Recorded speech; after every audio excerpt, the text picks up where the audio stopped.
ओम गणेशाय नमः। ओम नमः शिवाय। मैं निखिल ज्योतिष आचार्य आप सभी का मेरे चैनल पर पुनः स्वागत करता हूं। आशा करता हूं कि आप सभी स्वस्थ होंगे। महादेव की कृपा आप सभी पर सदैव बनी रहे। ये वीडियो धनु यानी कि सजिटेरियस के लिए बहुत विशेष है, क्योंकि वीडियो है मई 2025 के मासिक राशिफल के बारे में। कैसा रहेगा मई का महीना धनु के लिए। मेरा जो मासिक राशिफल होता है वो प्रमुखतः जीवन की जो मुख्य चीज़ें होती हैं, जैसे कि सामान्य विश्लेषण, career, business, income, investment, love life, married life, students और सेहत, इन सभी को कवर करता है। यदि आपकी लग्न राशि या चंद्र राशि धनु है, दोनों ही गाइडेंस के लिए इस राशिफल को देख सकते हैं। टेक्निकली अलग अलग राशिफल नहीं बन सकते, जहाँ से आपको रिलेट करता है, सूट करता है, वहाँ से देखिए। व्यक्तिगत तौर पे मेरा मानना है लग्न राशि देखेंगे तो अच्छा है। इनकेस नहीं पता तो आप अपनी चंद्र राशि से भी इसको ऑब्जर्व कर सकते हैं।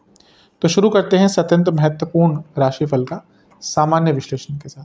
शुरू करते हैं सामान्य विश्लेषण के साथ। ये महीना बहुत विशेष है, क्योंकि यहाँ पे बहुत बड़े बड़े ग्रहों का राशि परिवर्तन हो रहा है, और उसमें से एक ग्रह तो बहुत ही विशेष है आपके लिए, वो है देवगुरु बृहस्पति। देवगुरु बृहस्पति का राशि परिवर्तन होगा, क्योंकि वो लग्नेश है, तो बहुत ही बड़ा प्रभाव आपके ऊपर इस चीज़ का पड़ेगा। देवगुरु बृहस्पति के गोचर पे मैं वीडियो बना ही चुका हूँ, जिसने नहीं देखी वो चैनल पर देख सकते हैं। और इसके साथ ही राहु और केतु का गोचर भी इसी महीने यानी कि मई के महीने में ही होने वाला है। सबसे पहले लग्न भाव से शुरू करते हैं। लग्न पर किस ग्रह का प्रभाव रहेगा? शनिदेव का प्रभाव अभी नहीं, बहुत लंबे टाइम तक अब लग्न पर रहने वाला है। उनकी 10वीं दृष्टि पड़ेगी, और वो धनेश भी हैं और तीसरे घर के स्वामी भी हैं। इसके कारण जीवन में वृद्धि भी होगी, धन की वृद्धि भी होगी, और जीवन को एक गति भी प्रदान होगी। तो शनि का जो प्रभाव है लग्न पर बहुत अच्छा है। और क्योंकि वो चौथे घर में बैठे हैं, तो अगर आप प्रॉपर्टी संबंधित भी कुछ काम करना चाहते हैं, स्पेशली अगर कंस्ट्रक्शन कराना चाहते थे अपनी किसी प्लॉट पे, किसी ज़मीन पर, उसके लिए भी ये महीना आपका काफ़ी अच्छा रहेगा। इनको छोड़कर लग्न पर शुरुआती भाग में किसी का और प्रभाव नहीं रहेगा। तो राशि परिवर्तन से शुरू करते हैं। पहला राशि परिवर्तन बुध का होगा 7 मई को, और वो आपके 5वें घर में जाकर उच्च के सूर्य के साथ बैठ जाएंगे। बुध आपके 10वें घर और 7वें घर के स्वामी हैं। 10वें घर के स्वामी अपने से अष्टम में गए तो जॉब चेंज का योग बनता है। वहीं जब सप्तम का स्वामी अपने से 11वें में गया तो लाभ, बिजनेस में लाभ का योग बनता है। तो ये दोनों ही चीज़ें बहुत श्रेष्ठ हैं। और यहाँ पे उच्च के सूर्य जो भाग्येश हैं, वो कर्म भाव और सप्तम भाव, दो केंद्रों के स्वामी के साथ मिलकर लाभ स्थान को देखेंगे। यानी कि करियर हो या बिजनेस, दोनों में ही ये बुध का गोचर वृद्धि देकर जाएगा। और ये बुध आदित्य योग पंचम में ही बन रहा है, तो बुद्धिमत्ता बहुत श्रेष्ठ रहेगी। भाग्य कहीं ना कहीं साथ देगा स्टूडेंट्स का, और आइडियाज़ भी बहुत भरपूर क्रिएटिव आने वाले हैं। इसके बाद गोचर होगा देवगुरु बृहस्पति का। बहुत बड़ा टॉपिक है, इन पे मैं अलग से वीडियो बना ही चुका हूँ। जिसने नहीं देखी वो चैनल पे अवेलेबल है, जाके देख सकते हैं। संक्षिप्त में अगर कहूँ तो गुरु का केंद्र में आना केंद्र बल बढ़ाता है, क्योंकि लग्नेश है, तो जीवन में स्थिरता की ओर जाएंगे। रिकग्निशन का ये भाव है, और यहाँ से वो लाभ स्थान और तीसरे घर को देखेंगे। इसका अर्थ ये है कि आपकी कई इच्छाओं की पूर्ति होगी, आपके कई अटके हुए काम पूरे होंगे। बिजनेस में एक्सपेंशन का, बिजनेस में ग्रोथ का, पद प्राप्ति, उन्नति, नाम बनाने का, पहचान बनाने का योग बनता है। और गुरु का एक प्रभाव तो लग्न पर ही है, यानी कि भाग्य, धर्म, धन, हर चीज़ की वृद्धि होने वाली है। और गुरु क्योंकि संतान के कारक है, तो उनका सप्तम में आना और लग्न को देखना, यानी कि संतान के योग भी आपके बहुत प्रबल बन जाते हैं। तो गुरु का सप्तम में आना बहुत बड़े बदलाव आपके लिए लेकर आएगा। शनि और गुरु दोनों मिलकर लग्न को देख रहे हैं। इसका अर्थ ये है कि ये जो समय अब स्टार्ट हुआ, ये धनु के लिए बहुत महत्वपूर्ण है, कुछ बड़ा करने के लिए। इसके बाद जो गोचर होगा वो सूर्य का होगा। 15 तारीख को सूर्य छठे घर में आ जाएंगे। छठे घर में सूर्य एक एक्सेप्शन है, कई ग्रहों जैसे मंगल की तरह अच्छा प्रभाव देते हैं। और क्योंकि वो भाग्य स्थान के स्वामी हैं, छठे घर में आ गए, अपने से 10वें भाव में, यानी कि पिताजी के कुछ कार्य अटक रहे थे वो पूर्ण होंगे। और सबसे इम्पॉर्टेंट चीज़ ये है कि अगर आपके कोई लीगल कार्य अटक रहे थे, वहाँ पे भी एक पूर्णता यहाँ पर दिख रही है, बहुत अच्छा है आपके लिए। केतु का प्रभाव भी कुछ दिनों के लिए रहेगा, तो कोई पुराने भी काम अटक रहे थे पैसों से संबंधित, लीगल केसेस से संबंधित, वो भी आपके पूर्ण हो सकते हैं। और भाग्येश छठे घर में बैठकर 12वें घर को भी देखेंगे, यानी कि विदेशी काम, जो विदेश के कार्य हैं, वो भी आपके पूर्ण होंगे। इसके बाद गोचर होगा राहु और केतु का। राहु आ जाएंगे आपके तीसरे घर में और केतु आ जाएंगे आपके नवम भाव में। ये दोनों ही 18 तारीख को होगा। नवम भाव के केतु जहाँ ज्ञान वृद्धि, धर्म वृद्धि, शास्त्रोक्त ज्ञान इन सब के लिए अच्छे हैं। वहीं पिताजी की सेहत और बॉसेस से संबंध इन दोनों के लिए ही बहुत अच्छे नहीं माने जाते, तो इन दोनों में ही प्रॉब्लम्स आ सकती है। और इसके साथ तीसरे घर के राहु बहुत अच्छे हैं, वो आपको कुछ नया करने पर मजबूर करेंगे। राहु का प्रभाव लाभ स्थान पर है गुरु के साथ, तो पैसे की वृद्धि अवश्य होगी। और राहु का प्रभाव सप्तम पर भी है, तो ये विवाह के भी बहुत अच्छे योग बनाता है। और राहु और गुरु मिलकर आपके काम त्रिकोण को एक्टिवेट कर रहे हैं, यानी कि कई इच्छाओं की पूर्ति यहाँ पर होने वाली है। तो राहु आपके लिए बहुत श्रेष्ठ है। जैसा मैंने कहा है कई बार, मैं इन पे अलग से वीडियो बनाऊंगा ही, बहुत बड़े और विशाल ग्रह है ये। इसके बाद एक गोचर और होगा इस महीने, वो होगा बुध का। और बुध आपके छठे घर में 23 तारीख को जाकर बैठ जाएंगे। बुध भी छठे घर में अच्छे ही माने जाते हैं। यहाँ पर उनका आना और सूर्य के साथ युति, फिर से बुधादित्य योग बनाना स्टूडेंट्स के लिए बहुत अच्छा है। बहुत लीगल कार्य पूर्ण हो सकते हैं। कोई प्रॉपर्टी का कार्य आपका अटक रहा था, कोई रिटर्न वर्क अटक रहा था, कोई एडमिनिस्ट्रेटिव कार्य अटक रहा था, वो सारे पूर्ण होंगे। शनि का प्रभाव भी है सूर्य और बुध पर, तो कोई बहुत पुराना कार्य, जटिल कार्य जो हो ही नहीं रहा था, एडमिनिस्ट्रेटिव हो, पैसे की बात हो, प्रॉपर्टी की बात हो, वो यहाँ पर पूर्ण हो सकता है। बस ध्यान ये दीजिएगा कि नवम में केतु है और सूर्य जो बॉसेस के कारक है, उन पर शनि का प्रभाव है। तो ये दोनों ही चीज़ें बता रही है कि बॉसेस से आपको थोड़ा सा प्रॉब्लम इस महीने के मध्य भाग के बाद ज़्यादा हो सकता है। तो इन सब चीज़ों पर ध्यान दीजिएगा। महीना आपका काफ़ी अच्छा ही है। मंगल अष्टम में ही बैठे रहेंगे तो ये सेहत के लिए अच्छा नहीं है। स्पेशली प्राइवेट पार्ट से जुड़ी प्रॉब्लम, पाइल्स आदि, यूट्रस की प्रॉब्लम, प्रोस्टेट की प्रॉब्लम, बीपी की प्रॉब्लम, लार्ज इंटेस्टाइन की प्रॉब्लम, ये बनी रहेगी। तो इन सब पर ध्यान दें, सेहत का थोड़ा सा ध्यान दीजिएगा। और मंगल क्योंकि आपके वाणी के स्थान को भी देख रहे हैं, तो वाणी पर भी थोड़ा सा ध्यान देंगे तो अच्छा रहेगा। विशेष प्रेडिक्शंस मेरी तरफ से, ये महीना अपने कार्यों को पूर्ण करने का है और अपने कामों में मास्टरी करने का है। ये महीना योग पूर्ण है, यानी कि कई कार्य आपके पूर्ण कर इस महीने होंगे। अपने दुश्मनों को पहचान पाएंगे, सक्सेस मिलती हुई दिख रही है, डिटर्मिनेशन बढ़ेगी। हाँ, कुछ दुख भी मिलता हुआ दिख रहा है, कुछ सडन लॉस में भी कोई बुरी न्यूज़ किसी व्यक्ति के बारे में आ सकती है इस महीने। लेकिन ओवरऑल देखा जाए तो ये महीना जीवन को आगे ही लेकर जाएगा। आध्यात्मिक भी एक चेष्टा बढ़ेगी केतु के कारण, और अपने आप को बेहतर समझ पाएंगे। अपने ऊपर जो एक आवरण आपने ढक लिया है, अपने आप को अपने कंफर्ट जोन से नहीं निकल पा रहे, वो निकल पाएंगे। एक प्रकार से अपने एनिमीज़ को बहुत आराम से टैकल कर पाएंगे। और सबसे बड़ी बात है, आपका टॉलरेंस लेवल भी बढ़ेगा और आप अपने जीवन में जो सेक्रीफाइस करते आए हैं उसका भी आपको इस महीने लाभ प्राप्त होगा। तो महीना काफ़ी श्रेष्ठ है, इसका लाभ उठाइए। चलते हैं करियर की तरफ। जहाँ तक जॉब की बात है, ये महीना अगर देखा जाए ओवरऑल काफ़ी बड़े बदलाव लेकर आएगा, क्योंकि दशमेश और दशम भाव दोनों पर ही अलग अलग इम्पैक्ट पड़ेंगे। सबसे पहले 10वें घर को देखें तो बहुत सारे ग्रहों का प्रभाव है और केतु भी 18 तारीख तक है, तो थोड़ा वर्क स्ट्रेस रहेगा, वर्क प्रेशर रहेगा। गलतियां होने की संभावना बनी रहेंगी, क्योंकि नीच के बुध देख रहे हैं 10वें घर को, उनका अपना भाव है, लेकिन बुध राहु के साथ हैं, तो सिली मिस्टेक, माइनर मिस्टेक्स चलती रहेंगी। जो हो भी रहा होगा आपसे थोड़ा बहुत, फोकस की कमी, माइनर मिस्टेक्स, कुछ लिख रहे हैं उसमें कुछ गड़बड़ कर दी, ये सब चल रहा होगा। इस महीने से थोड़ा कम होना शुरू हो जाएगा। गुरु का प्रभाव भी है 14 तारीख तक 10वें घर पर, और शनि का भी है। जो लोग प्रमोशंस के लिए ट्राई करना चाहते हैं या फिर डिपार्टमेंटल चेंजेस के लिए ट्राई करना चाहते हैं, उनको अपना पक्ष यहाँ पर रखना पड़ेगा कि हाँ भाई, मेरी वर्थ ये है, मैंने अच्छा काम किया है। क्योंकि यहाँ पे लग रहा है अगर आपकी प्रमोशन नहीं हो रही तो मे बी थोड़ा सा स्टैंड आपको लेना पड़ेगा, और ये टाइम उसके लिए बहुत अच्छा है अपने लिए स्टैंड लेने के लिए। पहला जो राशि परिवर्तन होगा वो बुध का होगा, और बुध आपके पंचम भाव में आकर बैठ जाएंगे, और पंचम भाव में वो अपनी पहले वो नीच की अवस्था से निकल जाएंगे। और जैसा मैंने सामान्य विश्लेषण में कहा था, अपने भाव से अष्टम में बैठे हैं, 10वें से अष्टम में, तो ये जॉब चेंज, और वो 10वें से 12वें के स्वामी के साथ भी हैं, तो ये जॉब चेंज करने के लिए जैसे ही बुध का गोचर होगा, बहुत अच्छा टाइम आपका बन जाता है। इसके बाद अच्छा, बुध आदित्य योग भी बना है पंचम में, तो क्रिएटिविटी और आइडियाज़ भी कार्य क्षेत्र में बहुत अच्छे रहेंगे। इसके बाद गोचर होगा गुरु का, और गुरु आ जाएंगे सप्तम में।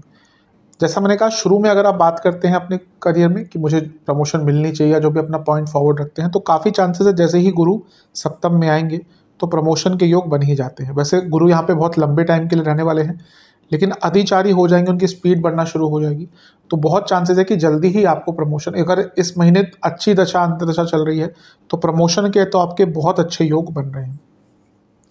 और क्योंकि गुरु आपके लाभ स्थान को भी देखेंगे तो एक्स्ट्रा पैसा, इंसेंटिव्स, इनकम में वृद्धि, सब कुछ दिख रहा है। यही गुरु तीसरे घर को भी देखेंगे तो कार्य क्षेत्र में कॉन्फिडेंस और स्किल लेवल दोनों ही बढ़ेगा। इसके बाद गोचर सूर्य का होगा और सूर्य आपके पंचम में आकर बैठ जाएंगे वृषभ में।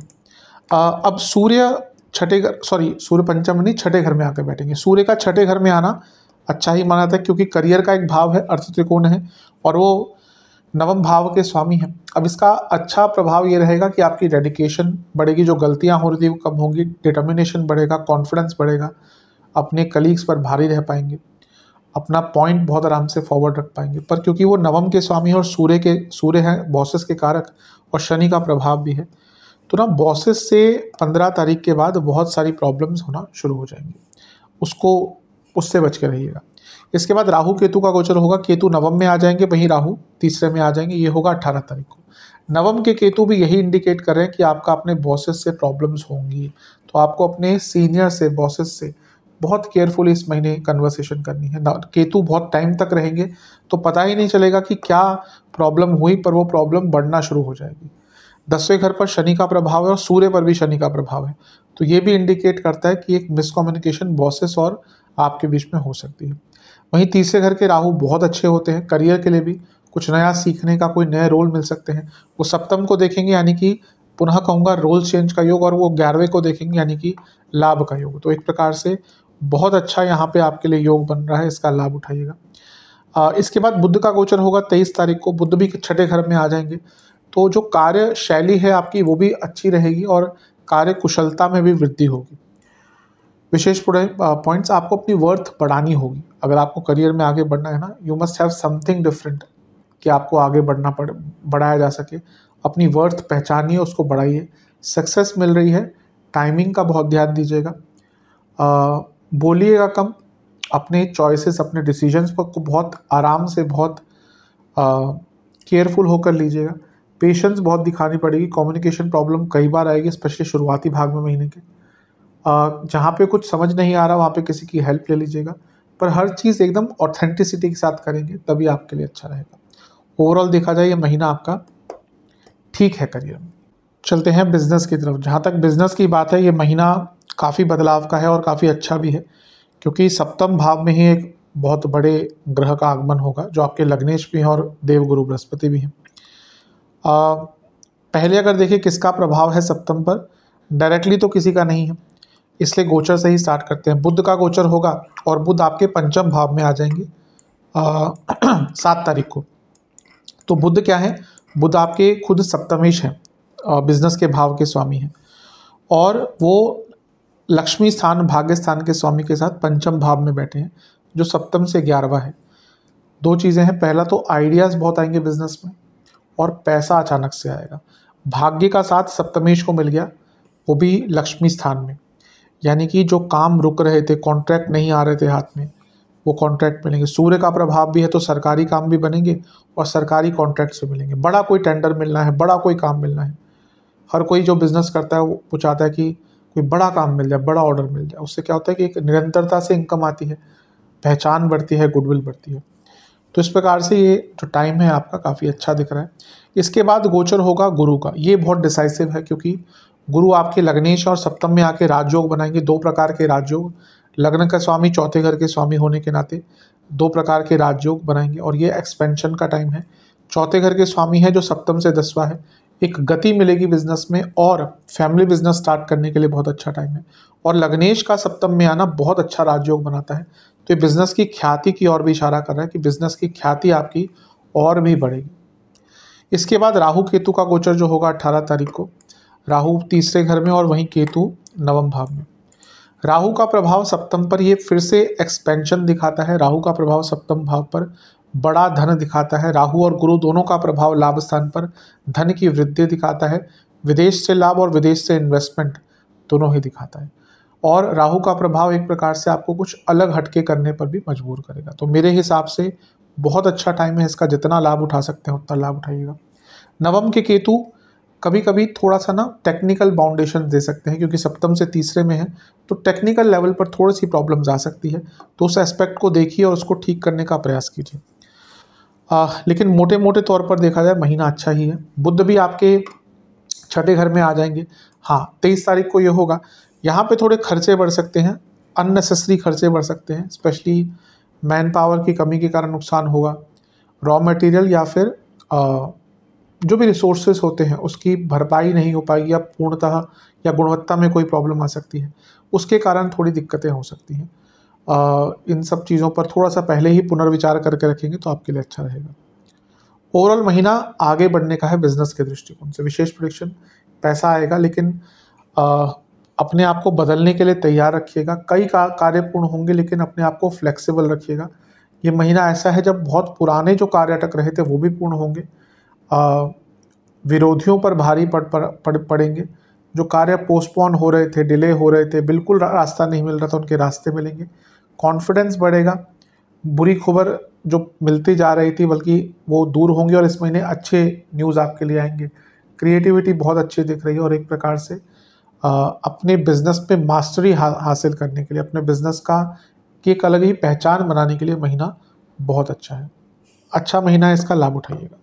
चलते हैं इनकम, इन्वेस्टमेंट और एक्सपेंसेस की तरफ। जहाँ तक इनकम की बात है, महीना अच्छा है, मैंने शुरू में ही कहा। गुरु सप्तम में आके लग्न को भी देखेंगे, लाभ स्थान को भी देखेंगे, तो अपने आप में बहुत परिपूर्णता है ही। और राहु भी यहाँ पे आके लाभ स्थान को, तो पैसा तो बढ़ेगा ही, इसमें कोई दो राय है ही नहीं। लाभेश उच्च के हैं, पूरे महीने उच्च के रहेंगे। 31 तारीख को गोचर होगा, तो ये पूरा ही महीना धन के लिए अच्छा है। इन्वेस्टमेंट की जहाँ तक बात है, शुरुआती 10 दिन नहीं करना, बीच के 10 दिन अच्छे हैं, अंतिम 10 दिन सबसे अच्छे हैं। खर्चों की जहाँ तक बात है तो वाहन पर, इलेक्ट्रॉनिक्स के सामान पर, घर में वृद्ध सदस्य हैं उन पर, कोर्ट कचहरी पर, अचानक से सेहत खराब होने पर, अगर आपके घर में कोई पेट है उनके लिए, बहुत सारी यात्राएं towards middle of the month या after middle of the month उन पर, और फैशन की चीज़ों पर, घर के रखरखाव की चीज़ों पर अत्यधिक खर्चा होगा। स्पेशली ऐसा लग रहा है कि कुछ लॉन्ग टर्म प्लानिंग कर रहे हैं, उसके लिए भी इस महीने बड़े खर्चे आप करने वाले हैं। खर्चे थोड़े से ज़्यादा रहेंगे पर कंट्रोलेबल रहेंगे, मतलब कि इतना नहीं कि आप दुखी हो जाएं। चलते हैं लव एंड रिलेशनशिप की तरफ। नो कॉन्टैक्ट सिचुएशन चांसेस हैं, पर यह भी दिख रहा है कि अचानक से बात शुरू होगी, फिर आप डेस्परेशन में या इम्पल्सिव होकर कुछ ऐसी बात कर देंगे कि वो प्रॉब्लम दोबारा स्टार्ट हो सकती है। तो चांसेस है, शुरुआती जो 10 दिन है इसमें चांसेस है, पर अगर बातचीत स्टार्ट होती है बहुत मैच्योरली उस चीज़ को हैंडल करना है। नई रिलेशनशिप की भी संभावना इस महीने बन रही है। पूरा ही महीना वैसे देखा जाए तो ठीक है, नया रिलेशनशिप स्टार्ट हो सकता है। बात बहुत डिसिप्लिन वे में और अप्रोच बहुत डिसिप्लिन वे में कीजिएगा पूरे प्रकरण को, चांसेस हैं। जहाँ तक जो लोग रिलेशनशिप की बात है कि में है उनके लिए मिश्रित सा महीना है। पंचम में एक तो सूर्य है, ठीक है, दूसरा सूर्य विच्छेदीकरण दूर करने वाले ग्रह हैं, और अग्नि तत्व के ग्रह, अग्नि तत्व की राशि है पंचम में। शुक्र जो कारक है वो नीच के बुध के साथ है, तो महीने के शुरुआत में ही बहुत बहस होगी। राहु का प्रभाव है तो ट्रस्ट इश्यूज भी आएंगे, और पंचमेश अष्टम में है मंगल, तो एक अनिश्चितता का भाव दिख रहा है। राशि परिवर्तन जब स्टार्ट होंगे तो थोड़ा सा बेटर होना शुरू होगा। बुध का गोचर होगा 7 तारीख को, वो अपनी नीच अवस्था से निकल जाएंगे, शुक्र को छोड़ देंगे, तो एक इम्पैक्ट अच्छा है। कम्युनिकेशन थोड़ा बेटर होगा। वो सप्तमेश है, पंचम में बैठे हैं। जो लोग विवाह की तरफ बढ़ना चाहते हैं, उस प्रकरण को स्टार्ट करने के लिए, उस प्रक्रिया को स्टार्ट करने के लिए अच्छा टाइम है। इसके बाद गुरु सप्तम में आ जाएंगे, वो लग्न को देखेंगे तो थोड़ी स्टेबिलिटी अवश्य आएगी मैरिड लाइफ में। और इसके बाद सूर्य का गोचर होगा 15 तारीख को, यहाँ से भी अच्छा है क्योंकि सूर्य पंचम से निकल गए। तो धीरे धीरे करके देखा जाए तो चीज़ें ठीक होंगी। पर राहु केतु का गोचर, राहु आ जाएंगे तीसरे घर में और केतु आ जाएंगे नवम में। तो जो केतु हैं इनकी दृष्टि पड़ेगी पंचम पर, और ये अच्छी नहीं है, क्योंकि अगर देखें तो यहाँ पर पंचम भाव पापकर्तरी योग में भी है, एक साइड शनि, एक साइड सूर्य, ऊपर से केतु का प्रभाव। अचानक से 18 तारीख के बाद कई लोगों के रिलेशनशिप में प्रॉब्लम्स आना शुरू होंगे, कई लोगों के ब्रेकअप भी हो सकते हैं। स्पेशली ऑलरेडी दिक्कतें चल रही है और दशा अंतदशा थोड़ी ख़राब चल रही है, कुंडली में पंचम भाव बहुत पीड़ित है, तो अचानक से रिलेशनशिप में ब्रेकअप की तरफ बात जा सकती है। तो महीना शुरू थोड़ा सा मिश्रित सा होगा, पर अंत ये जो महीने का है ये 18 तारीख के बाद का रिलेशनशिप में बहुत सारी प्रॉब्लम्स लेकर आ सकता है। विशेष प्रेडिक्शन, अवेयरनेस रखिए कि क्या चल रहा है, पार्टनर के मन में क्या चल रहा है। ओवर कॉन्फिडेंट मत रहिए, ओवर ज़्यादा लेड बैक भी मत रहिए, ये सारी चीज़ें तंग करेंगी। ट्रस्ट इश्यूज थोड़े से हैं, दिख रहे हैं, ऑलरेडी चल रहे हैं। एक मैच्योरिटी की कमी दिख रही है। ईगो क्लैशेस भयंकर होंगे सूर्य के कारण, और कई बातें ना पूरी ही नहीं हो पाएंगी, और वो जो अपूर्ण बातें हैं वो और मिसकम्युनिकेशन क्रिएट करेगी। तो थोड़ा सा मिश्रित सा महीना दिख रहा है रिलेशनशिप के लिए। चलते हैं वैवाहिक जीवन की तरफ। वैवाहिक जीवन की जहाँ तक बात है, थोड़ा कष्टकारी महीना रह सकता है, क्योंकि गुरु सप्तम में आ रहे हैं। अब सप्तम के गुरु कई चीज़ों में अच्छा लाभ देते हैं, विवाह का योग बनाते हैं, पर मैरिड लाइफ के लिए अच्छे नहीं माने जाते। बृहस्पति के बारे में कहा जाता है कि जहाँ बैठते हैं उस स्थान को खराब करते हैं। ये हर चीज़ पे लागू नहीं होता, लेकिन उस भाव के जो जीव कारकत्व हैं, जैसे आपके नवम के बृहस्पति पिताजी से संबंध खराब कर सकते हैं, वहीं सप्तम के बृहस्पति पति पत्नी के बीच में संबंध खराब करते हैं। गोचर से स्टार्ट करते हैं। बुध का गोचर पहले होगा, वो सप्तमेश है, पंचम में आ रहे हैं अपने से 11वें स्थान में, तो पति या पत्नी का पैसा बढ़ सकता है, ये एक अच्छी चीज़ है। इसके बाद गुरु का गोचर ही होगा 18 तारीख को, यहीं से प्रॉब्लम आनी शुरू होंगी। ईगो क्लैशेस से लेकर कंपैटिबिलिटी इश्यूज, फिजिकल इंटीमेसी की प्रॉब्लम्स, ये काफ़ी तंग करेंगी। और बाकी भी अगर देखें तो सूर्य का गोचर भी छठे घर में होगा, जो सप्तम से 12वें में होगा, ये होगा 15 तारीख को। यहाँ से भी थोड़ी एग्रेशन बढ़ेगी, यहाँ से भी आर्ग्यूमेंट्स बढ़ेंगे, लेकिन ज़्यादा प्रॉब्लम होगी 18 तारीख से, जब राहु केतु का गोचर होगा, और राहु का प्रभाव सप्तम पे आएगा।